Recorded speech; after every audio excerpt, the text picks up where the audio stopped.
इसके बाद उस इक्वेशन पे चर्चा किया जाए जो राउल्स लॉ के क्वेश्चंस को सॉल्व कराएगा। तो इक्वेशन है P nought minus P S upon P nought equal to small N upon small N plus capital N.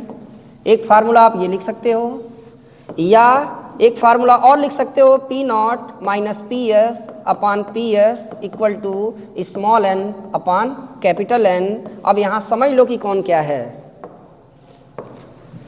यहाँ पर जो पी नॉट है देख रहे हो, यहाँ लिख दे रहा हूँ कौन क्या है, वेयर, यानी जहाँ P nought equal to vapour pressure of pure solvent, vapour pressure of pure solvent, यानी शुद्ध विलायक का ये वाष्प दाब है। जो पीएस है वो वेपर प्रेशर ऑफ सॉल्यूशन है, यानी सॉल्यूशन का वाष्प दाब है। स्मॉल एन सॉल्यूट का मोल है, सॉल्यूट का क्या है ये मोल है। और जो कैपिटल एन आप देख रहे हो, ये कैपिटल एन किसका है, सॉल्वेंट का क्या है, मोल है। और आपको पता है कि small W by small M और कैपिटल डब्ल्यू बाई ये सॉरी यहाँ से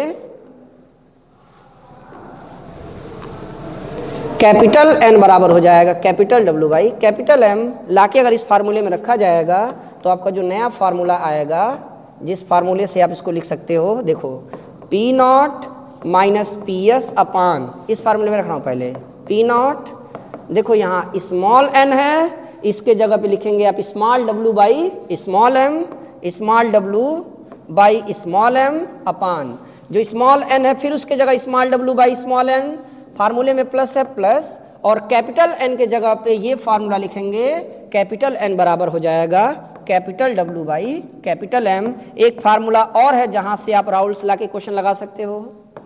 और अगर इस फार्मूले में रखा जाए तो इसमें आप देख पा रहे हो कि P nought minus P S upon हो जाएगा P S equal to small N के जगह पे हो जाएगा small W by small M, और एन के जगह पे हो जाएगा capital W by capital M. एक फार्मूला ये भी है जो आपके क्वेश्चन को सॉल्व करा सकता है।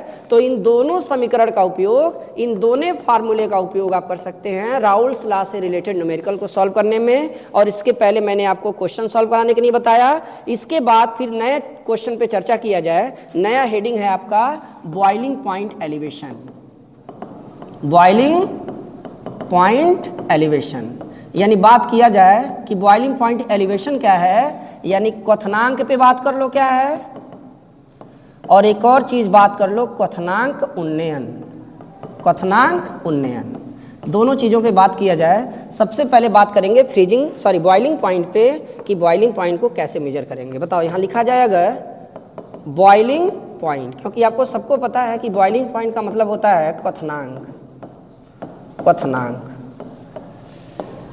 बॉइलिंग पॉइंट का मतलब समझो ऐसे कि मान लो कि ये कोई पॉट है और इस पॉट में आपने कोई भी लिक्विड भर लिया है, कोई भी लिक्विड ये हो सकता है, और इस लिक्विड का अगर आपने इस पॉट में भरा है तो अपना शुरुआत में इसका कुछ वेपर प्रेशर रहा होगा, और आपको अच्छे से पता है कि जो 1 एटीएम प्रेशर होता है वो 760 mmHg के क्या होगा, बराबर होगा। बताओ 1 एटीएम प्रेशर कितने के बराबर होगा, 760 mmHg, और इसका अपना शुरुआत में कुछ क्या होगा, वेपर प्रेशर होगा। अब क्या करो, इसको हीट करो आप ऐसे, इसको क्या करेंगे, हीट करेंगे। जब ये हीट होगा तो ये धीरे धीरे वेपोराइज होगा, धीरे धीरे वेपोराइज होगा, और इसका जो वेपर प्रेशर है वो बढ़ेगा धीरे धीरे। टेम्परेचर को इंक्रीज करने पर with rise temperature the vapour pressure of any liquid also increases, यानी कि टेम्परेचर बढ़ाने पर वाष्प दाब क्या होता जाता है, बढ़ता जाता है। तो इसका वेपर प्रेशर क्या होगा, बढ़ेगा, और ये वेपर प्रेशर बढ़ेगा। चेक करो कि कब इसका वेपर प्रेशर बढ़ते बढ़ते इतने के क्या हो गया, बराबर हो गया। तो boiling point is a temperature of any liquid at which vapour pressure of any liquid becomes equal to 1 atmospheric pressure, and 1 atmospheric pressure is 760 mmHg। यानी कि क्वथनांक किसी भी लिक्विड का वो टेम्परेचर है या वो ताप है जिस पर गर्म करने पर उस लिक्विड का वेपर प्रेशर बढ़ के 1 एटीएम यानी 1 वायुमंडलीय दाब के क्या हो जाए, बराबर हो जाए, और 1 वायुमंडलीय दाब 760 mmHg के क्या होगा, बराबर होगा। इसी को हम क्या कहेंगे, क्वथनांक। लेकिन ये हेडिंग ये कह रहा है कि बॉइलिंग पॉइंट कोलिगेटिव प्रॉपर्टीज नहीं है। हमको तुम बॉइलिंग पॉइंट में एलिवेशन दिखाओ, मतलब बॉइलिंग पॉइंट क्या करो, बढ़ा के दिखाओ। तो बॉइलिंग पॉइंट बढ़ाएंगे कैसे, इसके लिए आप नेक्स्ट पेज पे आएंगे। यहाँ पे आप काम करो, फिर से एक फिगर ड्रा करो ऐसे। यहाँ पे आपने कोई लिक्विड ले लिया और इस लिक्विड में आपने फिर से कोई सॉल्यूट को डिसॉल्व किया, और ध्यान रहे कि ये सॉल्यूट जो आप ले रहे हो ये नॉन वोलेटाइल होना चाहिए। अब कई लोगों के दिमाग में आ रहा होगा कि सर आप ही एग्जांपल बता दो नॉन वोलेटाइल का, तो कह देना सर यूरिया ले लो, ना यूरिया मिल रहा हो तो सुक्रोज ले लो, NaCl ले लो, कोई भी ले लो और लाके इसमें क्या करो, डिसॉल्व करो। आप इसमें से एनी वन कोई भी एक लाके आप इसमें डिसॉल्व कर दें। चलो आके ये डिसॉल्व हो गया, इसमें मिल गया। तो शुरुआत में जब इसमें सॉल्यूट आपने डिसॉल्व नहीं किया था तो इसका शुरुआत में अपना कुछ वेपर प्रेशर रहा होगा, मान लो वो P0 रहा होगा। और जब आपने इसमें सॉल्यूट को डिसॉल्व कराया तो ये मान रहे हो ना कि जब सॉल्यूट को डिसॉल्व कराया तो इसका वेपर प्रेशर घट गया। वेपर प्रेशर क्या हो गया, घट गया, क्योंकि जब आपने सॉल्यूट को डिसॉल्व कराया तब तो ये सॉल्यूट और सॉल्वेंट मिलकर फाइनल फॉर्मेशन कर दिया किसका, सॉल्यूशन का। और सॉल्यूशन का वेपर प्रेशर क्या है, PS है। तो सोचो कि मान लो कि 760 mm Hg तक अगर ले आना था किसी लिक्विड के वेपर प्रेशर को, और मान लो वो यहाँ था, तो इतना ट्रेवल करना पड़ा होगा। लेकिन अगर आपने कोई सॉल्यूट इसमें नॉन वोलेटाइल डाला है तो इनका वेपर प्रेशर थोड़ा सा मान लो नीचे आ गया, ये वेपर प्रेशर इनका थोड़ा सा नीचे आ गया, मान लो यहाँ आ गया, और यहाँ अब तक ट्रेवल करना है, यहाँ आना 760।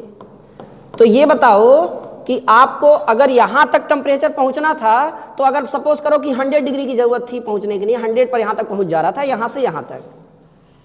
तो यहाँ से चूंकि नीचे वेपर प्रेशर और घट गया है, क्योंकि मैं बात PS की कर रहा हूँ, वेपर प्रेशर और घट गया है, अब और ज़्यादा एक्स्ट्रा टेम्परेचर की ज़रूरत पड़ेगी तो जाके ये यहाँ से यहाँ तक जाएगा। मान लो अब ज़रूरत पड़ रहा है 100.34 डिग्री सेल्सियस। तो सोचो कि शुरुआत में इसकी जो बॉइलिंग पॉइंट है वो कितनी है, 100 डिग्री सेल्सियस। मान लो मैंने एग्जांपल वाटर का ले लिया, सबको पता है कि वाटर की बॉइलिंग पॉइंट कितनी होती है, 100 डिग्री सेल्सियस। तो आप ये कह सकते हो कि 100 डिग्री सेल्सियस पर वाटर का जो वेपर प्रेशर है वो बढ़ के एक एटमॉस्फेरिक प्रेशर यानी 760 mm Hg के बराबर हो जाता होगा। इसीलिए वाटर का जो बॉइलिंग पॉइंट है वो क्या है, 100 डिग्री। लेकिन इसमें आपने यूरिया डाल दिया है, यूरिया डाल के आपने फाइनली सोल्यूशन बना दिया है।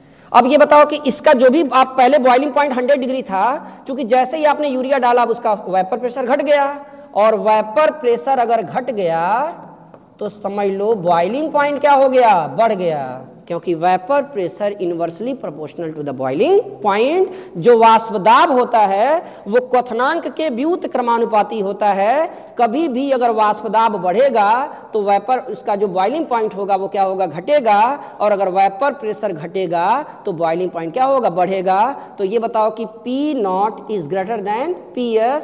तो ये बताओ P0 का वेपर प्रेशर ज्यादा यानी कि सॉल्वेंट का वेपर प्रेशर ज्यादा है और सॉल्यूशन का वेपर प्रेशर क्या है, कम है। इसलिए वेपर प्रेशर जब इसका घट जाएगा तो क्वथनांक क्या हो जाएगा, बढ़ जाएगा, और क्वथनांक जो बढ़ जाता है उसी को तो कहते हैं डेल्टा TB। और जो डेल्टा TB है, डेल्टा TB कहलाता है बॉइलिंग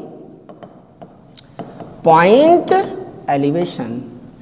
और बॉइलिंग पॉइंट एलिवेशन को आप लिख सकते हो क्वथनांक उन्नयन। क्या लिख सकते हो, क्वथनांक उन्नयन। ध्यान रहे कि क्वथनांक यानी बॉइलिंग पॉइंट अकेला कोलिगेटिव प्रॉपर्टीज नहीं है, लेकिन बॉइलिंग पॉइंट का एलिवेशन क्या है, कोलिगेटिव प्रॉपर्टीज है, यानी अणुसंख्य गुणधर्म है। तो फार्मूला बना डेल्टा TB बराबर TB सॉल्यूशन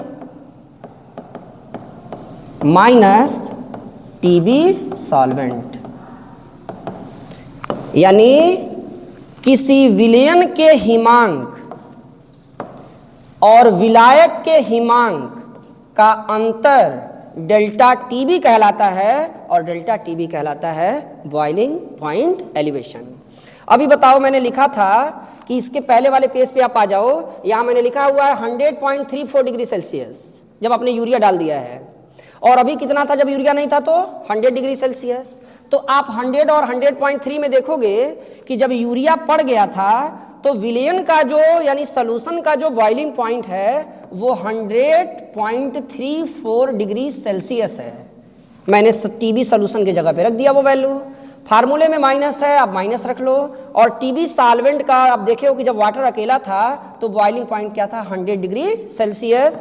जब माइनस करोगे तो ये 0.34 डिग्री सेल्सियस आएगा और यही मान किसका है डेल्टा टीबी का। इसका मतलब है डेल्टा टीबी की वैल्यू आई 0.34 डिग्री सेल्सियस। इसका मतलब कि वाटर में आपने यूरिया को अगर डिजोल्व किया है तो वाटर में यूरिया डिजोल्व होने के बाद वाटर का बॉइलिंग पॉइंट पहले जितना था उसमें बता दो कितने का बढ़ोतरी हुआ, तो 0.34 का। और चूंकि जो अंतर है वही कहलाता है डेल्टा टीबी और डेल्टा टीबी ही कहलाता है क्वथनांक उन्नयन और क्वथनांक उन्नयन है बॉइलिंग पॉइंट एलिवेशन। और ये एक अणुसंग गुणधर्म है जिसे हम कहते हैं कोलिगेटिव प्रॉपर्टीज। अब यहां से इसके क्वेश्चन कैसे करेंगे आप उसे ध्यान देंगे आप कि हम क्वेश्चन को अगर सॉल्व करना हो तो कैसे करेंगे। तो इसके लिए इसका जो फार्मूला है वो ये है delta TB directly proportional to molality. Molality को आप हिंदी में मोललता कहते हो, यानी कि जो डेल्टा टीबी है वो मोललता के समानुपाती होता है। और अगर इस समानुपाती को हटाना चाहो तो आप लिख सकते हो delta TB equal to KB into molality. और अगर इस फार्मूले को बड़ा रूप आप दे दो तो ये आपका फार्मूला बड़े रूप में बन जाएगा और ये बना रूप में बन के आएगा delta TB equal to 1000 into KB into small w upon small m into capital W। इस इक्वेशन के हेल्प से आप कोई भी क्वेश्चन सॉल्व कर सकते हैं। Delta TB boiling point elevation है, केबी मोलल एलिवेशन कांस्टेंट है, small w mass of solute है, small m molar mass of solute है और capital W mass of solvent है। इस क्वेश्चन के बेस पर आप डेल्टा टीबी से रिलेटेड किसी भी क्वेश्चन को सॉल्व कर सकते हैं। यम कैलकुलेट करना होगा तो इनको यहाँ लाके यहाँ कर देंगे, मतलब कि जिसको भी आपको कैलकुलेट करना होगा उनको आप कैलकुलेट कर सकते हैं। एक मैं छोटा सा आपको प्रॉब्लम यहाँ से बता दूँ जो बच्चों में काफ़ी देखने को मिलता है कि वो कंफ्यूज रहते हैं कि सर क्वेश्चन में कभी डिग्री सेल्सियस पर मोललता दिया है लगा रहे हैं तो, और कभी सर ये मोललिटी ध्यान रहे आप, और कभी वो केल्विन पर मोललिटी दे रहा है तो हम कौन सा यूनिट लगाए हैं। तो आप कह देना कि अगर ये बताओ कि वाटर की बॉइलिंग पॉइंट अगर 100 डिग्री सेल्सियस है तो हम इसमें 273 जोड़ देंगे तो ये 373 केल्विन आ जाएगा। और अगर सोल्यूशन का जो बॉइलिंग पॉइंट बढ़ के 100.34 हो गया था उसमें भी 273 जोड़ देंगे तो 373.34 केल्विन आएगा। अब अगर इस वैल्यू को भी लाके अगर इस फार्मूले में आप रखते हैं, क्योंकि आपको सबको पता है कि जो फार्मूला है वो आप उसको ले सकते हो फार्मूले को, कि अगर यहाँ पे लिख दिया जाए फार्मूले में कि चलो अगर ये डेल्टा टीबी है तो ये हो जाएगा टीबी और ये होगा सॉल्यूशन और माइनस हो जाएगा टीबी और ये होगा सॉल्वेंट। अब आपके पास जो डेटा है उसी को निकाल के रख दो आप, ये आपका सॉल्वेंट का है और ये आपका सॉल्यूशन का है। तो सॉल्यूशन का जो दिया है उस सॉल्यूशन को निकाल के रखो 373.34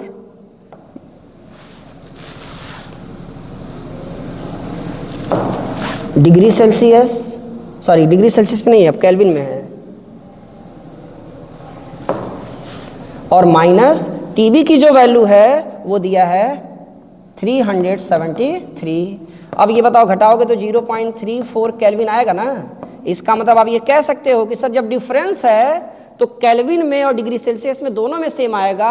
अब क्वेश्चन डिग्री सेल्सियस में देगा तो तुम यूनिट डिग्री सेल्सियस में ला देना, अगर क्वेश्चन केल्विन में दिया होगा तो क्वेश्चन आप केल्विन में ला देना, क्योंकि डेल्टा टीबी पूरा टेम्परेचर नहीं है, केवल ये वो टेम्परेचर है जितना टेम्परेचर पहले से और अब में जितना बढ़ा है केवल, क्योंकि 100 डिग्री सेल्सियस तो वाटर का बॉइलिंग पॉइंट होता ही है और यूरिया डाले हो तो ये 100.34 हो गया है। तो केवल जो बढ़ा है टेम्परेचर 0.34 डिग्री सेल्सियस वही केवल कहलाएगा कि वही है बॉइलिंग पॉइंट एलिवेशन, जिसे क्वथनांक उन्नयन कहते हैं। यहाँ से आप क्वेश्चन को सॉल्व कर सकते हैं। ये वो आपका फार्मूला है जिसके हेल्प से आप क्वेश्चन से रिलेटेड किसी भी प्रॉब्लम को सॉल्व कर सकते हैं। तो ध्यान देना है आपको कि आपने आज की क्लास में सबसे पहले बात किया है कि हमने बात किया है पहले राउल्ट्स लॉ से रिलेटेड कुछ क्वेश्चंस पे। जैसे सबसे पहले मैंने लिखा relative lowering in vapour pressure, कि किसी भी लिक्विड का वेपर प्रेशर कैसे घटेगा। उसके बाद घटने के बाद आपने इस क्वेश्चन को सॉल्व किया है। इसमें अमोनियम फास्फेट का जो वेपर प्रेशर है वो सबसे ज़्यादा है, क्योंकि आयनों की संख्या सबसे ज़्यादा है। इसके बाद आपने फिर से क्वेश्चंस में सॉल्व किया है। इसके क्वेश्चन के आपने फार्मूले को देखा, यहाँ से आप रिलेटेड क्वेश्चन राउल्ट्स लॉ वाले लगा सकते हैं। फिर इसके बाद आप बॉइलिंग पॉइंट एलिवेशन देखे। बॉइलिंग पॉइंट से पहले आपने बॉइलिंग पॉइंट का पहले डिफिनेशन देखा कि वो ताप जिस पर किसी लिक्विड का वेपर प्रेशर बढ़ के 1 एटमॉस्फेरिक प्रेशर के बराबर हो जाएगा, उसी टेम्परेचर को हम बॉइलिंग पॉइंट कहेंगे। इसके बाद फिर आपने बॉइलिंग पॉइंट में आपने देखा एलिवेशन, किसी बॉइलिंग पॉइंट को कैसे बढ़ाया जाए। तो आपने नॉन वोलेटाइल सॉल्यूट ऐड किया, तो इसका जो बॉइलिंग पॉइंट पहले जितना था वो बढ़ के कुछ और हो गया है। उसके बाद आपने इसके क्वेश्चन को सॉल्व करने के लिए ये आपने एक डिफरेंस निकालने के लिए डेल्टा टीबी का फॉर्मूला देखा, जहां से हम डेल्टा टीबी को सॉल्व कर सकते हैं। और यहाँ से वो फार्मूला है जो आपका हेल्प करेगा उस क्वेश्चंस को सॉल्व करने में जो बोर्ड में अक्सर पूछा जाता है। तो यहाँ से आपको ये काफ़ी हेल्प मिलेगा, जिससे बोर्ड के एग्जाम के काफ़ी प्रश्नों को आप सॉल्व कर सकते हैं। बने रहिए हमारे चैनल में, आगे और भी अच्छी अच्छी वीडियो आपको मैं दूंगा, जिससे आपका आने वाले समय में जो बोर्ड परीक्षाएं होंगी वो काफ़ी हद तक आसान होंगी। Thank you.